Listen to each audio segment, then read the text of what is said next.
Now with the Senate Democratic leader, Chuck Schumer. Senator, thank you for joining us this morning. Let me just start out. Do you think it's a good thing that Maduro has been removed from office? Look, Maduro's a horrible, horrible person. But you don't treat lawlessness with other lawlessness. And that's what's happened here. The American people this morning, George, are scratching their heads in wonderment and in fear of what the president has proposed. The United States will run Venezuela.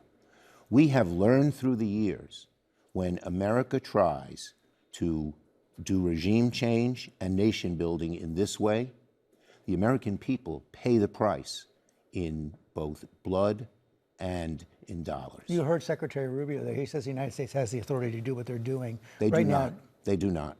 Why not? He couldn't even answer your question. There is no authority to go. They did not just do ships off the water. They went inside Venezuela, bombed civilian as well as military places. And it's a violation of the law to do what they did without getting the authorization of Congress. So what can the Congress do about it is the next question. Well, the next question is very simple.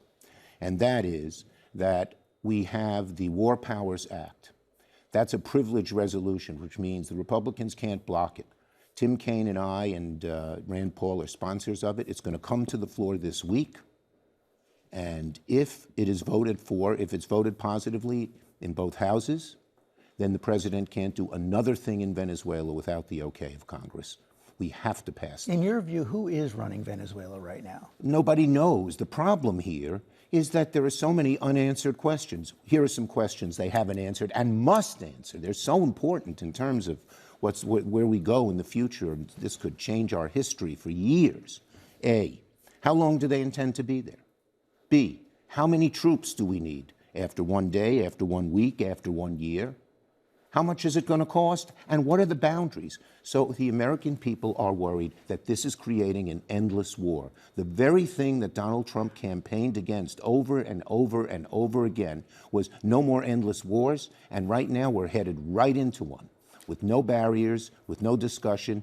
This is reckless. And the American people are just this morning in fear of what's going to happen here. As I said, we pay the price. We pay the price in terms of treasure and in terms of blood.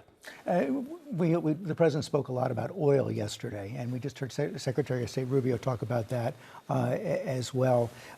In your view, can those oil fields be secure? The president suggested that they were actually stolen. Look, again, this is it seems sort of a back of the envelope operation, at least by what they've told people. These oil fields have been in disrepair for 20 years. We have no idea of how long it's going to take, how much it's going to cost, and whether we need military troops guarding the oil fields while we do it. Again, there's an obligation to tell the American people. But I want to say one other thing, George. Rubio, I just heard him in your interview, said they're doing what's good for the American people. If they want to do what's good for the American people, it should not be some escapade in Venezuela.